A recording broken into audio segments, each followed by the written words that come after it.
Seria muito difícil você encontrar uma representação mais icônica e famosa de gênios do que a do filme Aladdin, da Disney. Mas olha só porque uma coisa é incrivelmente icônica e amada por todos nós, não significa que ela seja exatamente precisa. Quando pensamos no gênio, a primeira coisa que vem à cabeça são aqueles poderes cósmicos fenomenais e um grande amigo azul que está ali para te ajudar. A atuação lendária, frenética e cheia de energia do Robin Williams marcou a nossa infância, nos ensinando que, no fundo, a mágica servia apenas para uma coisa: a realização de desejos. 3 desejos, para ser exato. E com aquela regrinha de ouro de não poder pedir mais desejos, é uma ideia muito reconfortante, não é? A ilusão de que existe uma força mágica bondosa, esperando para resolver todos os nossos problemas em um passe de mágica. Só que essa imagem simpática, por mais divertida que seja, distorceu seriamente a percepção de todo o grande público sobre o que os gênios realmente são, e principalmente o que eles fazem. A verdade é que esses seres todo-poderosos nem sempre existiram com o único e exclusivo propósito de realizar os nossos sonhos humanos mais hedonistas e egoístas. Se a gente voltar na linha do tempo o suficiente, para uma época onde os gênios eram chamados de Jinn, nós vamos encontrar um ser muito, mas muito mais perigoso. Uma entidade tão sombria e imprevisível que o próprio Aladdin não ficaria nem um pouco empolgado de esbarrar caso estivesse preso e sozinho naquela caverna. O que a animação colorida e as músicas empolgantes esconderam é um contexto enraizado no puro medo. Uma vez que você compreender de onde essas entidades realmente vieram e qual era o propósito original delas nas areias isoladas do deserto, aquela lâmpada mágica vai deixar de parecer um prêmio valioso. Ela vai começar a se parecer muito mais com uma caixa de Pandora que nunca, sob nenhuma hipótese, deveria ter sido esfregada. Para entendermos de onde veio essa entidade que a cultura pop transformou no seu companheiro de aventuras mágico, precisamos olhar para os verdadeiros autores dessa narrativa. Não estamos falando de um roteirista engravatado em Hollywood, nem mesmo de um romancista clássico europeu sentado de forma confortável em uma escrivaninha de mogno. Os criadores originais dessa mitologia foram as antigas tribos nômades do Oriente Médio. Pessoas reais que tentavam sobreviver dia após dia em um dos ambientes mais implacáveis, cruéis e isolados do planeta Terra, o deserto profundo. Imagine a cena. Você está cercado por dunas intermináveis. Durante o dia, o calor do sol é quase capaz de derreter a sua sanidade, mas é à noite que o verdadeiro pesadelo começa. Quando o sol se põe, a temperatura despenca para um frio congelante. A escuridão engole absolutamente tudo ao seu redor, de uma forma sufocante. E o silêncio pesado é cortado apenas pelo som do vento uivando entre as rochas castigadas pelo tempo. É exatamente nesse cenário de vulnerabilidade extrema e de terror psicológico constante que a figura do gênio nasceu. Para essas tribos ancestrais, os Jinn não faziam malabarismos, não contavam piadas da cultura pop e, com certeza absoluta, não cantavam músicas animadas. Para eles, os Jinn eram espíritos que assombravam locais escuros e desolados no deserto. Eram a personificação do perigo invisível, a única explicação lógica que aquelas pessoas encontravam para os viajantes que desapareciam sem deixar rastros na areia e para as tempestades brutais que engoliam acampamentos inteiros na calada da noite. E aqui entra um detalhe que costuma deixar muita gente arrepiada quando escuta pela primeira vez, porque quebra completamente aquela imagem de um ser celestial ou mágico inalcançável. Uma das coisas mais surpreendentes que descobrimos logo de cara é que a criação dos Jinn e as vidas que eles levavam têm muito em comum com nós, humanos. E se você está curtindo conhecer essa história, saiba que existem diversas outras ainda mais interessantes do que essa. No e-book Contos para Nunca Dormir, produzido pela equipe Último Capítulo, reunimos mais de 30 histórias reais de clássicos infantis que com certeza marcaram a sua infância. Tem Chapeuzinho Vermelho, Cinderela, Rei Leão, Os Três Porquinhos e muito mais. O link está na descrição. De volta ao vídeo. A mitologia não os via como deuses onipresentes ou monstros irracionais, mas como seres sencientes, complexos e falhos. Eles formavam sociedades inteiras, tinham suas próprias tribos, casavam-se, sentiam paixão, alimentavam ódios profundos e seguiam leis próprias.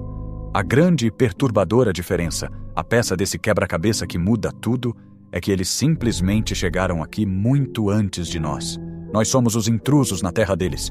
A narrativa original nos coloca não como os mestres que esfregam um pedaço de metal para dar ordens arrogantes, mas como invasores frágeis em um mundo que já pertencia a entidades muito mais antigas, instáveis e implacáveis. Se a gente quiser entrar em um terreno mais técnico e explorar os registros históricos, os estudiosos apontam que a crença na existência dos jinn antecede até mesmo o surgimento do Islã. É algo absurdamente antigo. A coisa toda muito provavelmente começou com essas tribos árabes primitivas e as suas crenças foram, mais tarde, absorvidas pela religião. O pavor que essas criaturas causavam era tão profundo e a presença delas na psique coletiva daquelas pessoas era tão palpável e real que a nova estrutura religiosa não teve como simplesmente ignorá-los ou tentar apagá-los da memória do povo. Em vez disso, essas entidades perigosas precisaram ser institucionalizadas, ganhando um espaço formal nas escrituras e nas crenças de milhões de pessoas pelas gerações seguintes. Os contadores de histórias originais, sentados em volta de fogueiras crepitantes há milhares de anos, com os olhos vidrados na escuridão além da luz do fogo, não estavam criando contos de fadas coloridos para fazer as crianças dormirem sorrindo. Eles estavam transmitindo manuais de sobrevivência disfarçados de fábulas. Eles estavam avisando as novas gerações sobre o que espreitava nas sombras, sobre as vozes hipnóticas que chamavam o seu nome quando você se afastava demais da segurança da caravana. A ideia de domesticar um ser desses, de aprisioná-lo em uma lâmpada e colocá-lo em uma coleira invisível para realizar desejos frívolos por poder ou amor, soaria para esses autores originais como a maior, mais estúpida e mais perigosa das heresias. Porque no fundo eles sabiam de uma verdade que a Disney tentou nos fazer esquecer. Na imensidão do deserto escuro, o ser humano é, e sempre será, a presa. Vou te contar uma coisa que provavelmente vai bugar a sua mente logo de cara. A própria palavra jinn já está no plural. Eu sei. Soa bizarro depois de passarmos a vida inteira falando o gênio e consumindo essa imagem empacotada. Acontece que, se você quiser se referir a apenas uma dessas criaturas no singular, o termo correto e preciso seria Jinni. Como isso soa quase idêntico ao nome de uma pessoa e deixaria a nossa investigação extremamente confusa, a gente vai combinar de continuar usando jinn de forma pluralista, exatamente como os pesquisadores fazem para facilitar a vida de todo mundo. Mas a grande questão aqui é que a cultura pop colocou tudo num arquétipo só. O cara azul gigantesco que canta, faz piadas com imitações de celebridades e dança virou o padrão absoluto de como vemos essas entidades. Só que a mitologia nos mostra que não existe apenas um tipo de gênio. A dura realidade das areias do deserto é que existem vários tipos de jinn. E a coisa fica ainda mais profunda e nublada quando a gente percebe que o termo jinn nem sempre é usado da maneira correta pelas pessoas. Pensa na palavra fada, lá no antigo folclore europeu. Quando você ouve fada hoje, a mídia te treinou para pensar na sininho, uma coisinha minúscula, brilhante, com asas de borboleta e inofensiva. Mas originalmente, na tradição celta e germânica, fada era um termo guarda-chuva brutal para descrever uma variedade imensa de criaturas bizarras e perigosas, desde seres da floresta até aberrações que sequestravam recém-nascidos no meio da noite para substituí-los por cópias deformadas. No Oriente Médio, acontece exatamente a mesma coisa. É extremamente comum que qualquer entidade espiritual do mito do Oriente Médio, que seja considerada potencialmente perigosa, acabe sendo rotulada genericamente como um jinn. Isso significa que, quando você esfrega uma lâmpada imaginária ou um anel antigo, você não está invocando um cargo ou uma profissão mágica de realizador de desejos. Você está abrindo as portas para uma raça inteira de seres multidimensionais. E é aí que a verdadeira roleta russa começa. Como exploramos antes, eles têm livre-arbítrio, o que significa que as bússolas morais deles variam absurdamente. A gente já sabe, pelos textos antigos, que existem alguns jinn considerados bons, entidades pacíficas que só querem viver as suas próprias vidas tranquilamente e honrar o Deus em que acreditam. Eles acordam, cuidam de suas vidas invisíveis aos nossos olhos, frequentam suas próprias mesquitas paralelas e não estão nem um pouco interessados no que a humanidade está fazendo. Mas e quanto ao outro lado da moeda, aquele que a Disney escondeu debaixo do tapete mágico? E quanto àqueles que escolheram a rebeldia absoluta, ou aqueles que são pura e simplesmente maus? É aqui que o pesadelo ganha um nome específico e aterrorizante. Esses djinns sombrios, implacáveis e muitas vezes sádicos são frequentemente chamados de It ou Ifrit. Se você puxar pela memória e lembrar vagamente de O Retorno de Jafar, a primeira sequência animada de Aladdin, Jafar se transforma em um gênio vermelho, monstruosamente musculoso, com feições demoníacas e cruéis. Aquilo foi o mais próximo que o estúdio do Mickey chegou de admitir visualmente a existência de um Ifrit. Mas, como sempre acontece, eles suavizaram drasticamente a ameaça para vender brinquedos. Na verdadeira mitologia, um Ifrit não é um ex-vizir frustrado que deu azar. Eles são entidades primordiais colossais nascidas do fogo sem fumaça, seres de poder destrutivo, arrogância incalculável e um ódio visceral por nós, seres humanos, criaturas que eles consideram inferiores por sermos feitas do barro. Eles são a malícia pura encarnada, conhecidos por habitar ruínas manchadas de sangue, matadouros, cemitérios e lugares abandonados pela luz do dia. Encontrar um Ifrit em um oásis isolado não resulta em um número musical de cabaré. Resulta em possessão demoníaca, loucura severa, doenças paralisantes inexplicáveis ou uma morte tão violenta que nem as suas cinzas sobrariam para alertar o próximo viajante. Contudo, a moralidade ocidental moderna adora colocar as coisas em caixinhas perfeitamente rotuladas de bem versus mal, separando heróis de vilões de forma clara. A mente antiga do Oriente Médio, no entanto, operava em uma frequência moral muito mais complexa e aterradora. Se você quer ser realmente técnico e olhar para os textos sagrados e mitológicos mais obscuros, você vai descobrir que nem todos os ifrites são inerentemente maus. E é exatamente aí que o terror psicológico atinge o seu ápice de desespero. Alguns desses seres infernais e gigantescos de fogo, na verdade, executam a vontade de Deus. Você consegue imaginar o peso do que isso significa? Eles não são apenas demônios caóticos, agindo por conta própria e espalhando terror por diversão. Eles podem ser os executores divinos, os braços armados e inescapáveis de uma justiça ancestral.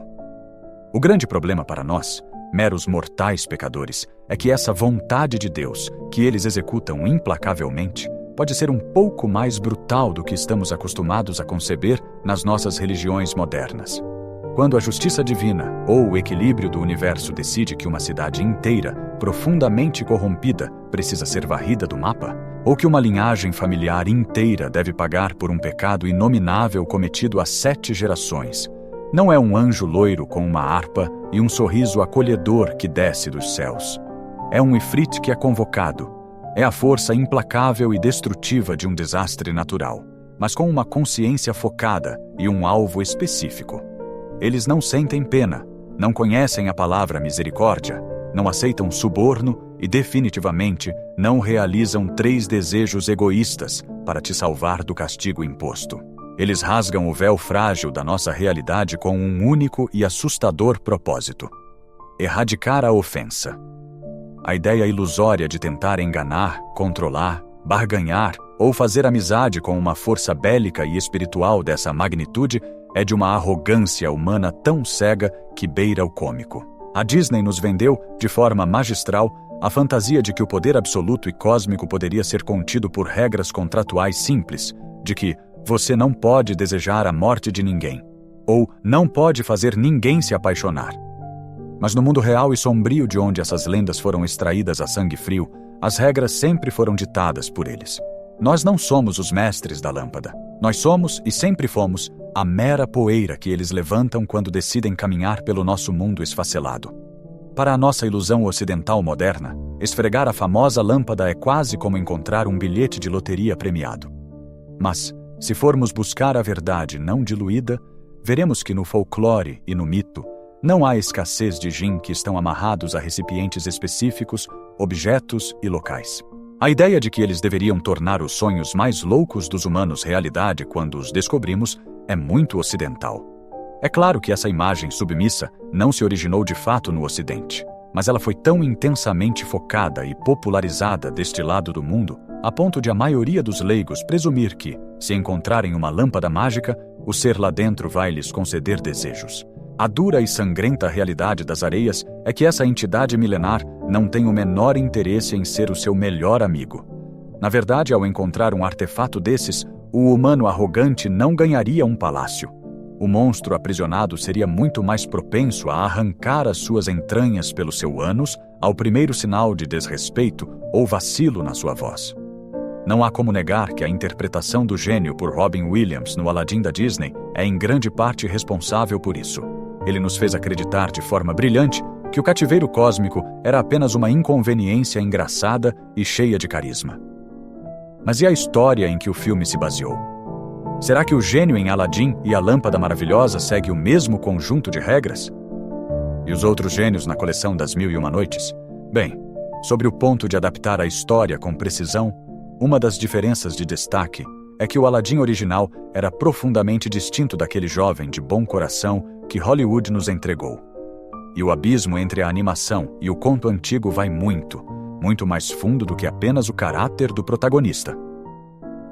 No conto literário sombrio das Mil e Uma Noites, a relação entre o humano e a entidade não tem absolutamente nada a ver com laços de amizade, crescimento pessoal ou uma jornada para conceder a liberdade de um escravo mágico.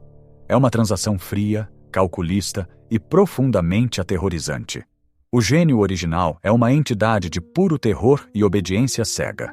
Não existe a regra reconfortante e limitadora dos 3 desejos. O gênio executa ordens infinitas com um literalismo mecânico que esconde um ódio fervente pela sua própria condição. Se um mago rival, impulsionado pela malícia, rouba a lâmpada, a entidade instantaneamente arranca o palácio inteiro do chão e o teletransporta para longe, levando a princesa junto, sem um pingo de lealdade prévia ou hesitação moral. Ele funciona como uma arma de destruição em massa, desprovida de empatia, completamente à mercê do primata que estiver segurando o pedaço de metal.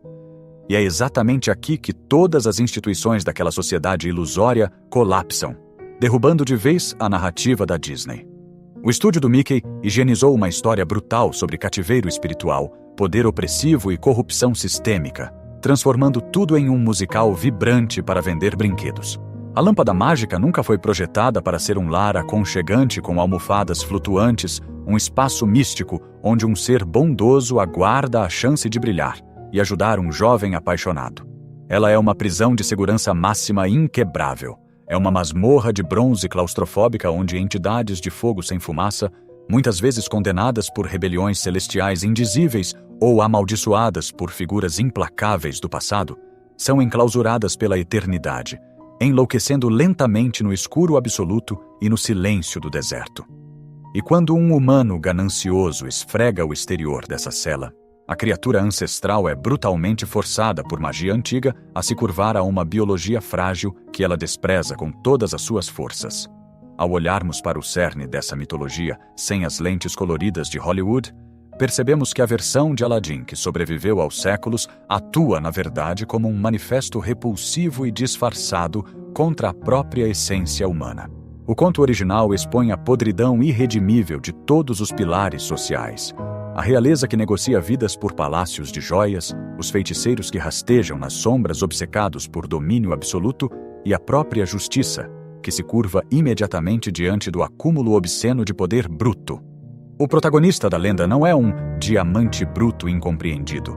Ele é o reflexo exato da nossa própria ganância patológica e destrutiva. A história nos serve como um aviso de que a humanidade é tão cegada por status e riqueza que se um dia nós encontrássemos uma força primordial, um Deus caído e acorrentado nas sombras, a nossa primeira e única reação não seria de reverência ou pavor ético, mas sim dar uma ordem sádica.